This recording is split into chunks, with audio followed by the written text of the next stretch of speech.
सेकेन्डआव नोंथांमोनखौ फिन खनसेबाव बरायबा हरनाय थाबाय। दिनैनि बे भिडिअखौ जोबोसे नायलांबानो जाबाय। थ'दो बिदिब्ला भिडिअखौ स्टार्ट खालामदिनि। नोंथांमोना बयबो मिथिखाबाय जानांगौ जोंनिनो बर' माहारिनिनो नबजित नार्जारिया डिटेक्टिभ मास्टार सिजन 5आव टप 10आव सेलेक्सन जाना दं। सिगां खेबनि भटिंआवबो बयबो बर' फिसाफोरनि अननायाव देरहासार जालांबाय।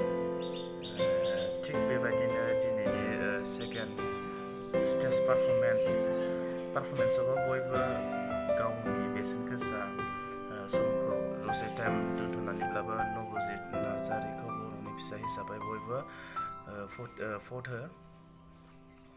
आरो भट होनो थाखाय 9152915246 बे नाम्बाराव कल खालामहरब्लानो जाबाय।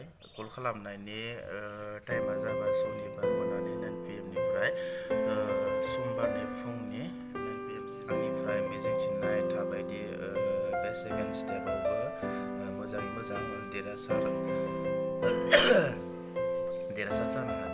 आरो जोबनायाव आर'ज गाबनाय थाबायदि अननानै आंनि चेनेलाव गोदानब्ला साबस्क्राइब खालाम आरो शेयारबो खालामनानै हो।